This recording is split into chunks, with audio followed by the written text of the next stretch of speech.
چاہے ساؤتھ ہو، چاہے ایسٹ ہو، چاہے ویسٹ ہو، پاکستان کو ہر طرف سے ان چاروں اطراف سے جو حتی الامکان نقصان پہنچانے کی جو ایک منظم کوشش کی جا رہی ہے وہ آپ سب کے سامنے اور پاکستانی قوم کے بھی سامنے ہے۔ اب پاکستانی قوم کے اور عوام کے سامنے یہ تمام تر حقائق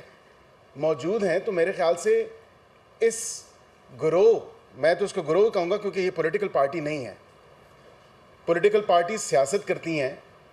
پولیٹیکل پارٹیز کا یہ کام نہیں ہے کہ جس ملک میں آپ نے سیاست بھی کرنی ہے اور آپ پولیٹیکل سپیس بھی مانگ رہے ہیں تو اس کو ناقابل تلافی نقصان پہنچائیں، اور ہر فرنٹ پہ، ہر فورم پہ آپ ایسی حرکات و سکنات کریں کہ جس سے کسی سیاسی جماعت کو تو نہیں لیکن ملک کو نقصان ہو رہا ہے۔ اب ملک کے نقصان کی اگر بات کی جائے تو جس طرح منظم طریقے سے ایک کانسنٹریٹڈ کیمپین چلائی جا رہی ہے، جب سے ان کی حکومت گئی ہے، جب سے بانی پی ٹی آئی پاکستان کے وزیر اعظم نہیں رہے، تب سے لے کے آج دن تک کوئی ایک دن ایسا خالی نہیں گیا جس میں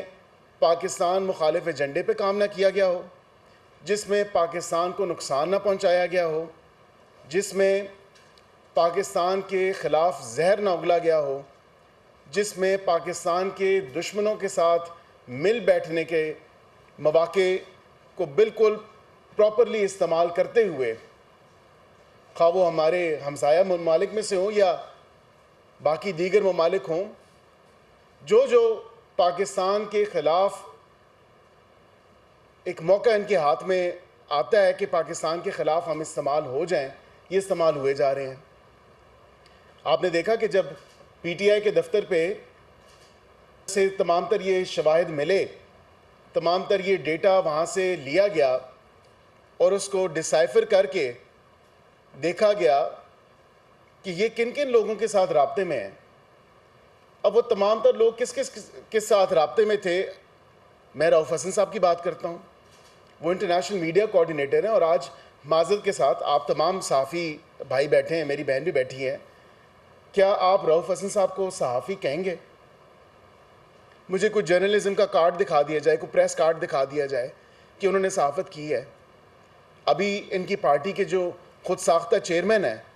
بیرسٹر گور صاحب، وہ کہتے ہیں وہ صحافی ہیں تو صحافیوں سے ان کے رابطے ہوتے ہیں۔ یہ کرن تھاپر کے ساتھ کس کا رابطہ تھا؟ وہ تمام تر واٹس ایپ میسیجز آپ نے بھی دیکھے، اور میں گزارش کروں گا کہ اگر وہ اسکرین پہ آپ چلا دیں ویڈیو، جو تمام تر ان کے وہ ایکسپٹس تھے، وہ تمام تر جو واٹس ایپ میسیجز کی اسکرین شاٹس ہیں،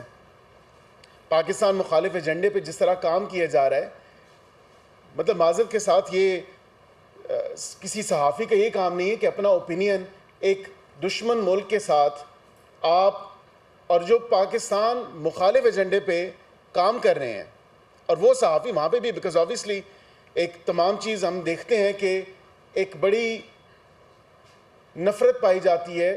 کچھ جو انٹرنیشنل صحافی ہیں پاکستان مخالف ایجنڈے پہ اور پاکستان کو کسی بھی قسم کا نقصان پہنچانے کے لیے وہ پیش ہوتے ہیں۔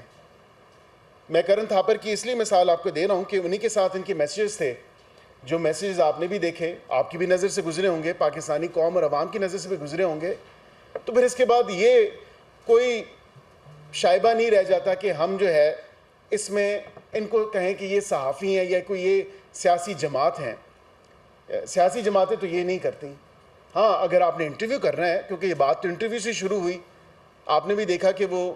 شاہ محمود قریشی صاحب کا غالباً انٹرویو کی بات ہو رہی تھی، اس کے بعد اپنے اوپینینز بھی انہوں نے دینا شروع کر دیا اپنا، سو مچ سو کہ انہوں نے اپنا ہی اسپوک ہز مائنڈ افواج پاکستان کے بارے میں، افواج پاکستان کے سپہ سالار کے بارے میں، جس طرح کی ایک زہریلی کیمپین اور ایک زہریلی مواد جو ان کا اپنا اوپینین تھا وہ انہوں نے اوپائن کیا اور بتایا، دشمن ملک کے صحافی کے ساتھ وہ اپنی تھاٹس شیئر کیں اور بتایا کہ کس طرح جو ہے ہم اس کے ساتھ ایگری نہیں کرتے۔ یہ تمام تر سلسلہ شروع ہوتا ہے نومبر 2022 سے، وہ تمام تر ٹائم لائن بھی موجود ہے آپ کے سامنے ہے کہ کس طرح جو ہے وہ ایک پورا منظم طریقے سے اس تمام تر کیمپین کو چلایا گیا، اور انہوں نے کہا کہ جی پچھلے غالباً، اور یہ میسیج آن ریکارڈ ہے، میں اسی لیے اس کو ری ایٹریٹ اور کوٹ کرتا ہوں، not quote on quote because اس کا ایکسیپٹ یہ تھا، یا اس کا جو ایک لبے لباب میسیج کا یہ تھا کہ پچھلے جو سپہ سالار تھے شاید وہ اتنے نہیں تھے، یہ سپہ سالار غالباً ایلیجڈلی جو ہے کوئی انڈیا کے خلاف ہیں۔ معذرت کے ساتھ یہ آپ کس طرح اوپینین دے سکتے ہیں؟ پاکستان ایک سوورن کنٹری ہے، ہمیں اپنے بارڈرز کی حفاظت، اپنے لوگوں کی حفاظت، اپنے ملک کی سالمیت، اپنے ملک کے لیے جو تمام تر قربانیاں ہیں وہ افواج پاکستان دیتی ہے۔ اب آپ سپہ سالار پہ اتنا جو ہے وہ ایک اپنا اوپینین دے رہے ہیں، اور جو کہ انسبسٹینشیٹڈ ہے، نہ اس کا کوئی ثبوت موجود ہے، نہ اس کی کوئی بات موجود ہے، جو منہ میں آتا ہے، جو ذہن میں آتا ہے، آپ وہ زہر اگلتے ہیں۔ اس کے ساتھ آپ نے جو ملک دشمن ایجنڈے پہ جس طرح آپ کاربند ہیں، یہ سائفر سے بھی شروع کیا انہوں نے معاملہ، اور خارجہ پالیسی تک یہ معاملہ لے گئے، اور آج بھی ان کی ایک ایسی زبردست قسم کی کوشش ہے کہ پاکستان کو ڈپلومیٹکلی آئسولیٹ کیا جائے، پاکستان کو انٹرنیشنل فورمز پہ جو ہے اس کی رسوائی کروائی جائے، اور صرف مقصد کیا ہے؟ مقصد یہ ہے کہ کسی طرح ہم اقتدار میں واپس آ جائیں۔ یہ جو فیض نیازی گٹھ جوڑ تھا، کیونکہ پہلے